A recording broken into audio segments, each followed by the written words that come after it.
The opinions expressed by the host and guests in this show are not necessarily the views of Children's Health Defense.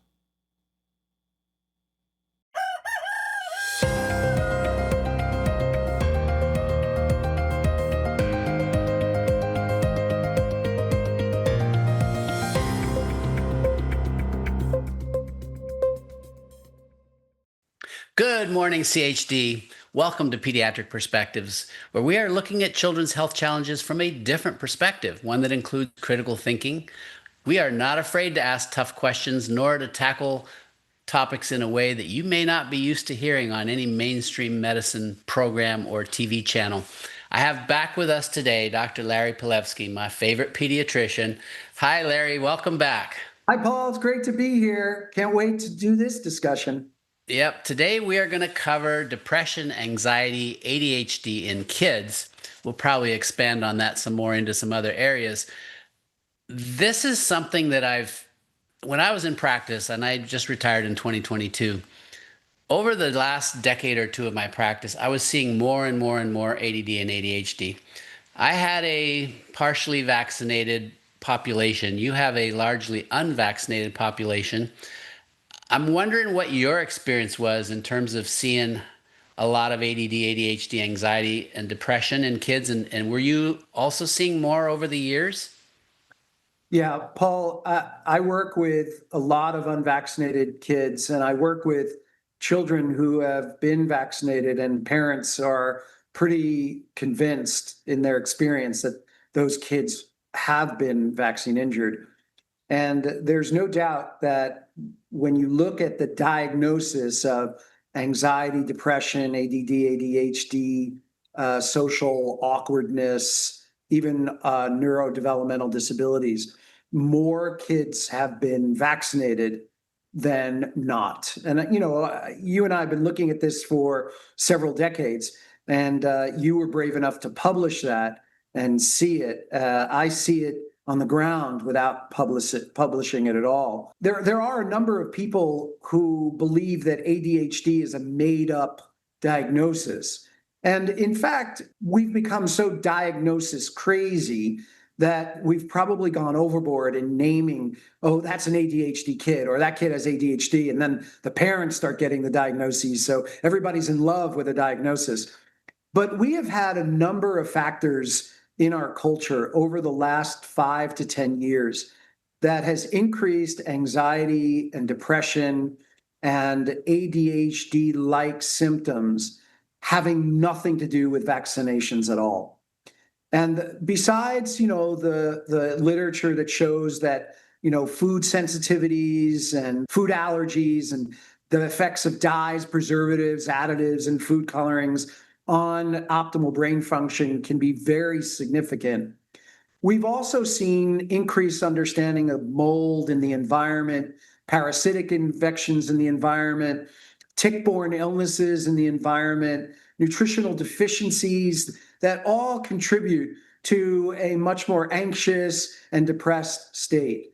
But I think the major issue that has contributed to the increase in the rise of anxiety and depression is the use of smartphones and cell phones and video games and the constant use of the devices. And there's no doubt the incessant use of devices is directly correlated to an increase in anxiety, depression, and inattention. And, I once saw a 15-year-old girl in my office sometime in 2025 who was literally using her cell phone 40 hours a week. And she had high levels of anxiety and high levels of depression. And I looked at her and I said, you have an addiction. And she started to laugh. But that uncomfortable laugh that comes out of the heart when the heart knows the truth, but right. The mind is trying to override it. It was one of those ironic laughs. And I knew just from the laugh that her system understood that she had an addiction, but her brain and her addiction overrode. And I really feel like we are stopping appropriate brain development in children. We are limiting appropriate social, emotional, and environmental experiences, because children are learning the world through watching other people live their lives, than they are actually going out and having their own experiences and learning life for themselves. And so when you spend so many years cooped up into a screen that's telling you what life is, but you're not living your own, and then you have to go out into life and begin to use your skills to engage in life's experiences, and you have nothing because you never went through each age, the 3, the 4, the 5, all the way up. Because if you and I remember when we were kids, every age was, oh my God, more to learn, more to develop, more things that we have to Yes. Now we're getting through puberty, and we're not stage, Tanner 1 anymore. Now we're Tanner 3, and and now I'm feelings, all these attractions to girls and to boys, and all these things are changing, and my body's getting bigger, and things are moving. What's going on here? And we're doing it sedentary. Yeah. And And so that's creating a tremendous amount of anxiety and depression. And then what do?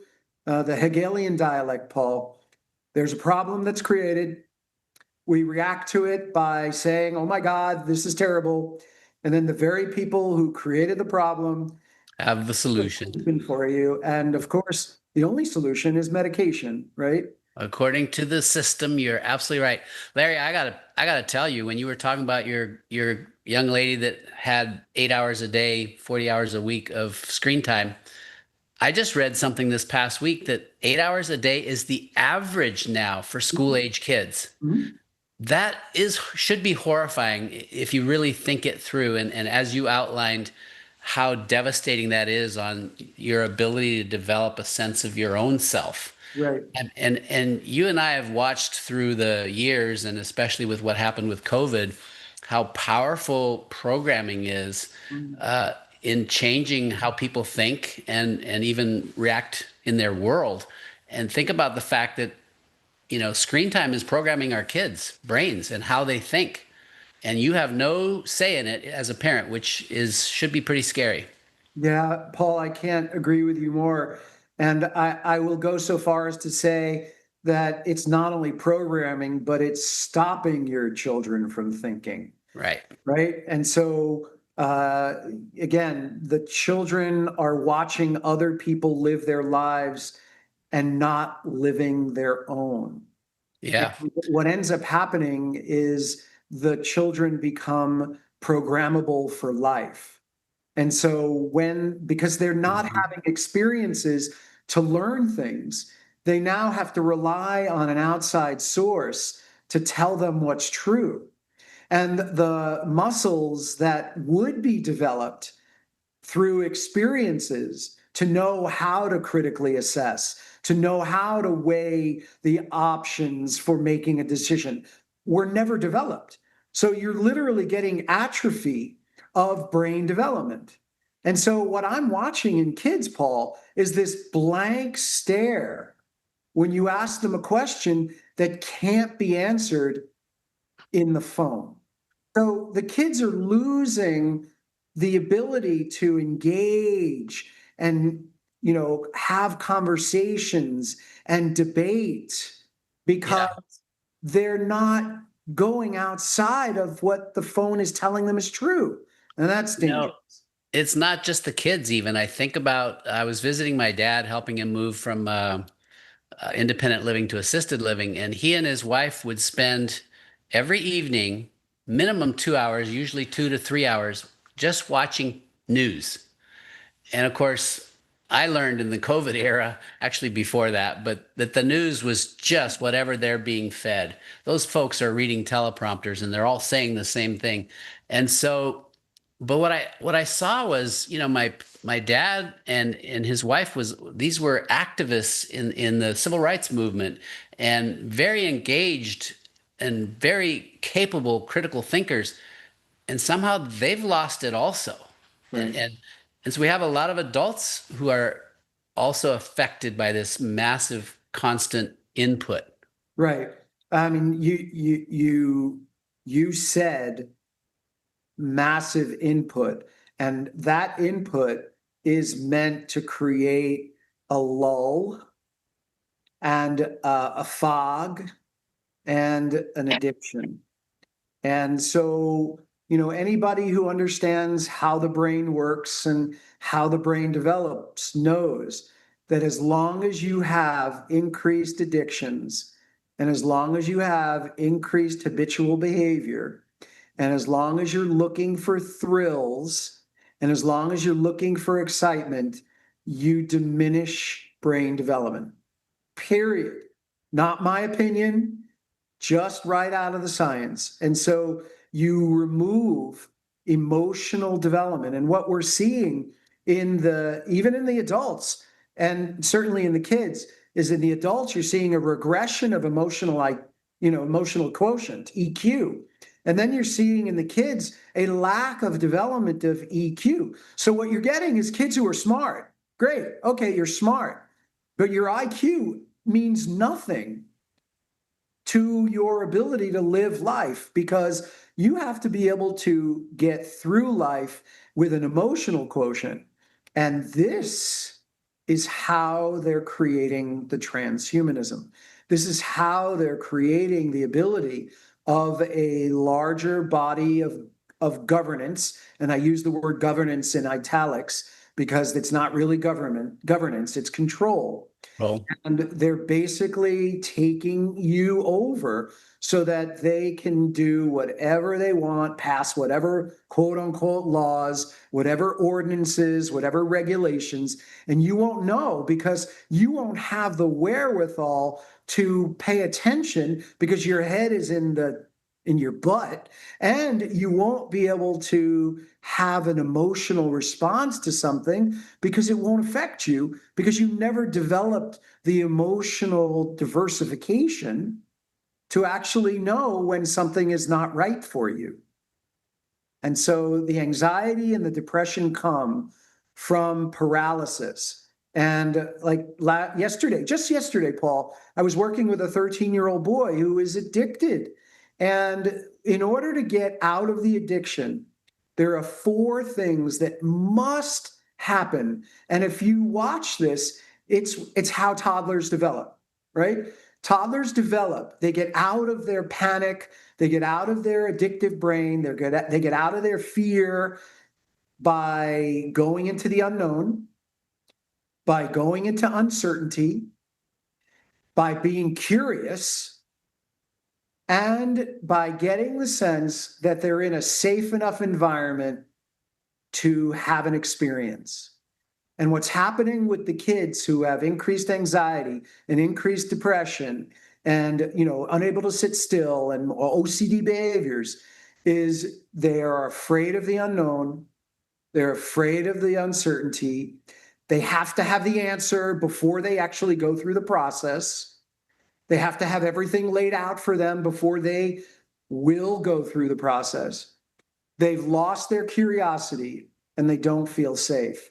Even if the environment around them is safe, because of the physiology of the addiction and the thrill, they are in a fight or flight or freeze state almost all the time. And you don't have brain development if you're in a fight or flight or freeze state. Yeah. Especially if you have increased adrenaline and dopamine circulating in your body. Yeah. Excellent point, Larry. Fight or flight is appropriate when you're facing an immediate danger. It is health destructive when it's constant. And that's what you're alluding to is absolutely happening for most people. I did a summit on addiction some years back, and I interviewed one person who told the best story that for parents, I want you to hear this one. How many of you remember playing Kick the Can? So, I played that as a kid. It was the best game. One person's, going to count to 50 while their eyes are closed and everybody goes and hides and there's a can out there. And you have to spot people, or I can't remember if you touch them or spot them, but I think you had to touch them, tag them before they could kick the can. And if the if a person kicked the can, everybody was safe, right? You were trying to get to this tree to be safe. That was your other option. And the point he made was that home needs to be safe. Our kids are out in the world. They are faced with stress. I mean, I used to ask especially my anxious kids, well, what's most stressful? And I'll have you elaborate on this, Larry, but it was almost always school. Mm-hmm. And they were, of course, unaware of the stress that you and I have just been talking about, which is screens. That's a stress, but it is. It keeps you in fight or flight. But folks, parents, when your kids come home, do everything in your power to make that just be safe. Mm-hmm. And part of that safety we've alluded to, you've spoken eloquently about, is get rid of screens. Screen time has to be minimized. Correct. Anyway, just had to throw in that story. Yeah. I think, Paul, you alluded to something that I really want to expand on. In all the literature work on addiction, and our populations are addicted to screens, adult and child alike. The very, very underlying factor underneath addictions is lack of connection. And Yes. all the literature explains it. Any of us who've gone through any kind of addiction come to understand that one of the reasons we engage in addictive behavior and habitual behavior is because we don't feel connected. And there are three ways to connect. You connect to yourself and listen to your inner being, your inner words. You connect to others, being able to be present with others. So not only do you need to be present with yourself, you need to be present with others. And then the third connection is to a higher power. And for many, that does exist. And you call it whatever you want. Spirit, Allah, God, Buddha, whatever. The idea is that we must achieve connection. And if you watch what's happening with the screens and with the cell phones and with the video games and with the games themselves, it is disconnecting from self. It's disconnecting. I couldn't agree more. Others, and it's disconnecting from something higher. And you're literally in a lull. You're literally in this state of euphoria, and you're not even in your body. You're not present. And I liken these devices and these screen times to a chicken without a head. It's like as soon as you put the device down, you're like a chicken without a head. You may have stopped being on your screen, but everything about your next hour, 2 hours, 4 hours is as if you were still on it. And there's so many videos on available for people to watch where a parent takes away a device from a child and the child has a meltdown, the child throws things, the child breaks everything in the house, the child takes a gun and shoots a family member. I mean, this is real. And that only happens because there's emotional dysregulation, meaning emotional intelligence was not established, because when you're addicted, you lose clarity, you lose perspective, you lose any rational thought at all. And that's dangerous. And the powers that be, they know it. Not only do they know it, but they don't let their kids on screens. Yeah. Because they know what it does to you. Yeah. No, that's so true. I have a funny story. One of my kids was really struggling with drugs and alcohol, and I made a strong policy. I had so many kids in the home. It was like we just can't have this in the home. So I was pretty forceful about you can't do this. I think it was the marijuana in particular at first, and so he later accused me of making him an alcoholic because I took away his medicine. So, And that I just had that thought when you're talking about the gaming, it's their medicine, right? It's trying to fill a void, it's trying to fill that lack of connection that you were talking about. And that's that home is safe, folks. They need a connection. Kids need a connection with you at all ages. And it's easy to lose it. I was way too busy working way too much. I wasn't available emotionally for my kids after school. I wasn't there and probably at the times they needed me most.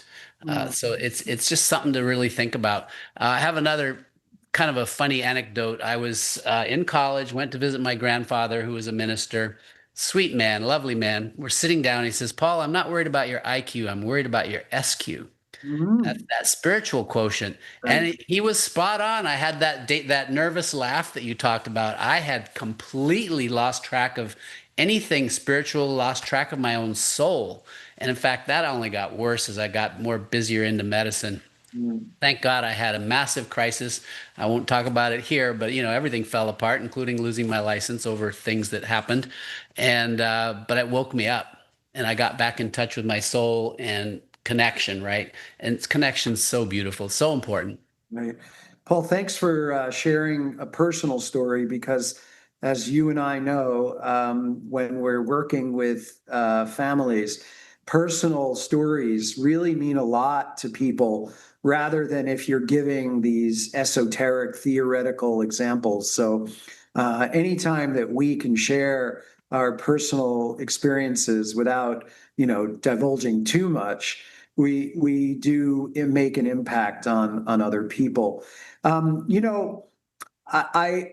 want to just share with the listeners that there is a difference between giving your child attention and giving your child connection. And I've always wondered, why do we see kids who seemingly come from very good families, and use the word good because that's what it looks like from the outside. And yet you have one child or more who develops addictions or, depression. I think it goes back to what we can do as pediatricians when we start working with families from the beginning. And Paul, you've seen it when babies cry and little kids cry, everyone wants to say to the baby and the toddler, "It's okay, it's okay, you're fine, it'll be okay." And I just want to say outright that that is not connection. In fact, it is dismissal, even of the baby who understands. I'm telling you, Paul, I've watched babies who were crying. I've watched toddlers who were crying. And I did the opposite of "it's okay, you're all right, you're fine." I said to the babies, I know you're hungry. I know you're angry. I understand you're upset. I don't blame you for being angry." And all the time, baby, toddler, other age kids, those kids look at me, Paul, and go, they connect to me, they stop crying, and you could see in their face and in their whole energy body, wow, this guy connected to me. He understood me. Yeah. And sometimes I would say to a kid, "I know you're angry. I know you don't want to go out of the room, but I just can't let you go out of the room." And that's what kids want. They want that parental, authoritative, connected presence that's going to look out for them, even if they don't like it. And so please stop saying "it's okay" to your kids and connect and say, "Yeah, I understand. I'm sorry. I know. I hear you. I understand you. I feel you, bud." That's connection. And we really, really need to do better. And years ago, Paul, I gave a talk on nurturing the spirit of the child. And the last slide of the presentation was the word "okay" on a slide with a big red band circle on it. Like, stop saying "it's okay." I'm going to put your coat on now. Okay. Well, no, it's not okay. I mean, you're the parent. Connect to the kid and say, I need to put your coat on. We're going home. Right? We need to really reteach what connection looks like so that we can make kids feel, as you said, and as I said, safe enough to be able to express their feelings and not be afraid of it. And that's something that we can really do. It reduces anxiety, it reduces depression, and it could potentially reduce addiction. That's beautiful, Larry.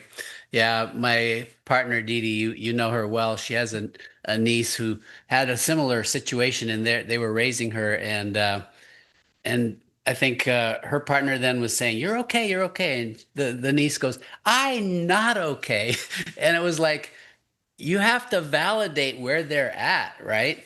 And I wanted to add one other thing to sort of pivot from what you were just saying that was so powerful and so important. Let's say you're dealing with a child who's really, really, really in trouble and they need support and they don't even know how to support themselves. They're out of control in trouble. And I got to experience this when I was going through my own hardships through some coaching. And at first, one of the most powerful things for me when I couldn't even think for myself. I was in a pretty close to what you might be a breakdown was I've got you. So as a parent, when you've got that child who's just really, really in trouble, it's not to say you're okay because they're not okay. And if you tell them they're okay and they're not, you've just lost them. They're going to go to their addictions or their friends or find some other relief. But I've got you, and you show them with emotion, with love, and then you pivot as appropriate to we've got this. So now it's we're together and we've got this until they finally have the strength and you can even say you've got this. Right. And you help them move through that growth and that transition from being really in trouble emotionally, spiritually, mentally, and being able to then get the support they need in the connection. So I love that, Paul. I use similar terminology to "I've got you."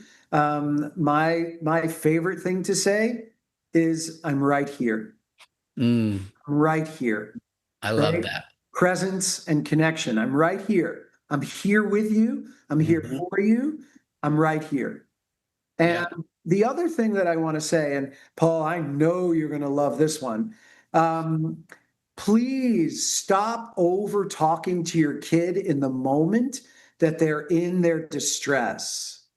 Because as you, the adult, know, if you're in distress and someone starts talking to you, lots of sentences, lots of explanations, you turn off and you don't feel connected to. And so when a kid is in a fight or flight, distressed place, please say less and just be present. If you stand there or sit there and say, "What's the matter? Do you need something? What can I get you? Is it all right? Do you need this? Do you want me to do this? Do you want to sit over there? Do you want me to take this away?" It's very distressing. And Paul, one of the things that I say to parents, I'm going to use this example on the show here. I look at a mother and I say, "You go into a department store and you're browsing around in the women's section and you just want to look around. And one of the workers comes up to you and says, 'Good afternoon, ma'am. Can I help you with something?' And you say, 'No, no, I'm just looking.' And the person working there says, 'Well, I just want you to know that today we got in a brand new dresses. And if you don't want the dresses, I can certainly show you the skirts. And after the skirts, I can show you the blouses. And we got some really great women's lingerie after that. And oh, I want to take you to the shoe department.'" And I look at the mother and I say, "What would you do?" And most of them say to me, "I'd walk out." And I'd say, "And that's how your child feels when you start over talking and asking questions and stimulating. In a time of distress, we need the opposite energy. Children need us to be in control when they're out of control. And if they're acting as a north pole of a magnet, and we bring another north pole of a magnet to them, we're going to repel them. And so one of the ways to connect to kids and to others is to South Pole your kids. What does that mean? Be the opposite energy. Hold the space, because your kids are messy. They're supposed to be messy. They're supposed to color outside the lines. They're supposed to do things that they're not supposed to do. And our job is to hold it together for them so that they feel safe enough to do the things and feel the things. And we don't take it away or minimize it, because most addictions occur. I mean, yes, there's trauma, and yes, there's abuse, and yes, there's neglect and abandonment and rape and molestation. Yes. But in a good family where none of that happens, kids can potentially increase anxiety, depression, and addiction, because we're not validating, holding the space, and being present and connected to exactly how they're feeling, because they're just trying to work it out and they need the space to do it. That is beautiful, Larry. We don't even need to go into another whole range of topics, including, how do you treat this? How do you manage this? Because you just gave a seminar right there on what we need to do is be present, and what not to do is to dismiss them and you're okay and all of that. It's so powerful. I'm just going to give you the last chance to give hope to the audience. Maybe there's somebody who's watching who's still struggling with kids with severe neurodevelopmental issues, anxiety, depression. Just your words of hope to them. Yeah, thanks, Paul. We are in desperate need of authoritative parenting, which means we need parents to stop being friends of their kids. And we need parents to make decisions that are in the best interest of your children and not based on the wants of your children. When your children are constantly getting what they want, you create the environment for instability of emotional regulation. And you don't really teach them about life, because life is about 50% you get what you want if you're lucky, and maybe 50% of life you don't get what you want. And our jobs as parents is to stand by and allow children to develop the skills to work through the discomfort of not getting what they want, so they can know that they can come out the other side and realize that they made it, that they actually have the ability to live life when life doesn't give them what they want. We have to learn to give kids what they need. And sometimes that means watching our kids be very upset at us. And that's good. Stay connected, stay present. Put the screens down. No screens at a mealtime. How many times I go to a restaurant and I see parents on their phones and the kids are on their phones? Stay present. We are desperately in need of connection. It will create an emotional intelligence that you never even knew you needed. Thank you. Thank you, Larry. If you're struggling, whether as a parent or if you've got a child who's really struggling, my partner, Dee Dee Hoover, and I started Kids First Forever, and the major purpose and hope was that we would help people in all four areas: spiritual, mental, emotional, and physical. But I have to tell you, we have got an absolute expert at coaching through any of these kind of issues in Dee Dee Hoover. And you can go to kidsfirstforever.com and book your own coaching session, whether you're a parent who's struggling or you've got a kid, even as young as 2 or 3. I have watched transformations in children that young, and I'm thinking, wow, how does she do that? Anyway, there is that resource for you. Thank you for watching. I look forward to seeing you next week.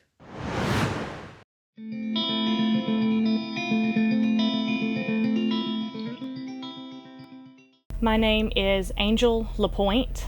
And do you mind asking me how old? Can you ask me how old you are? I'm 32. 32. Excellent. All right, and this is about childhood vaccines. Do you remember? You may probably don't, but what your mother told you? I remember what I was like before. not before the vaccines, but we basically just assumed that it was social anxiety, because the change in me started when I was in school. Do you remember what sort of age? Kindergarten. Mom says that it was right around kindergarten that I changed. Do you remember what you were feeling then? What the issues were? I know that I was really like terrified of everything. I know that the best way for me to describe it was afterwards, after I was, can I say that God healed me? After God healed me, thinking back is when I finally had the language to describe. So, God healed me miraculously one Sunday. I was not thinking about anything. And then, all of a sudden, as we're praying in church, I saw an image in my head of God putting a hypodermic needle in my head and pulling out the plunger. And when he pulled out the plunger, there was this neon green toxic ooze in the plunger, and I knew in that moment that it was toxins from the vaccines. And it was all of a sudden, we had communion that day, and as soon as I put the communion cracker on my tongue, it was this fog lifted off my mind. And for most of my life, up until that point, I'd felt like there was a chasm in my mind where everything else is out here, like in a screen, like I'm watching life through a screen, and then there's this chasm back here, and I would have to reach across the chasm in order to associate with the world, in order to communicate with people. And so it was very exhausting to reach across that chasm. And in the moment when that fog lifted, it was like that chasm went here, and I felt present in the front of my mind for the first time since I could remember. And we started thinking back through, I would get extremely overstimulated by sounds. Like I was petrified to go through a car wash. Mom would have to drop me off at the gas station and I would wait inside. I couldn't do fireworks, the loud popping. I hated the sound of wind chimes and vacuuming, and I would just get really, really, really overstimulated. I would have panic attacks in large crowds. But afterwards, it was like all of that went away. My first 4th of July 2020 was my first 4th of July where I could go outside and I could watch fireworks without having to have headphones on. And I could go up and talk to people without having this fear of, I mean, I am an introvert, and that's one thing that's just the way it is. So I have to have my recharge times, but it's no longer that exhaustion of reaching across the chasm. Emotions. I did not feel emotions. I could feel emotions when I watched TV, when I would read a book, fictional things. That to me connected and felt more real than reality. So things that happened in reality, it was like my emotions, I watched other people and I was like, oh, I need to laugh when somebody says something like this, or I need to be upset. And I learned to mimic what it looked like to have emotions, even though inside I didn't really feel anything. And so now, in my 30s, I'm still learning how to handle emotions, how to actually feel and regulate emotions without getting overwhelmed. And I mean, it's just a complete night and day. Procrastination was something I didn't expect. Now it's like, oh, something needs to be done. Let me just get up and do it. And I didn't think about it before. I don't rock back and forth. That was another thing. I would just like always, especially when I would get nervous or get have those feelings of panic attack starting, I would do the rocking back and forth. I don't feel the need to do that. Food, I would eat my food one at a time. So if I would get a plate like Thanksgiving dinner, I would eat all my peas, and then I would move to the turkey, and now I'm just like, I'm eating like a normal, like I'm just eating, things one at a time, or like at once, not one at a time. So it's just like a complete, and even those who knew me before 2019 and those who knew me after, they say that it is a complete night and day difference. Like, I don't know if I'd be able to be here beforehand if it wasn't. When God healed you in that moment, yes. So after that, you were completely, it was gone, it was lifted. Yeah. I mean, it was amazing. gone, completely gone. I do still have a few, like, we've mom has done a lot of like the research into vaccines and all this kind of stuff. And so she can see, you know, oh, well, what we were once like, oh, that's that's this and that's this. So there are some lingering effects that I still deal with. Like, I have like a patch of hair right here that I have to shave every day. That's not, and then this corner of my mouth is slightly paralyzed. I can smile with this side, but I can't really lift this side on its own. Putting makeup on, I can close this eye like this, but this one, it squinches. I can't like close it, So there are still a few effects, but as far as the autism, it is completely gone. That's amazing. And so what's your advice to people watching now, especially people with autistic children who may think, I want my child to be healed. I want to have what you've got. God can do anything. There is nothing that is too big for God. And I wasn't even thinking about this. My pastor was saying, hey, who all's tired of being sick and tired? And I was like, oh, I am. Who's not? Having the autism was not even in my mind when that happened. So, like, my advice is don't give up hope.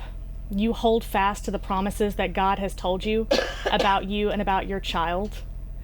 And just stand. There are several Bible verses that talk about healing, and I would go to those verses and stand on them and stand in faith and know that, if God can heal me, he can heal anybody. It's not impossible. Nothing is impossible with God.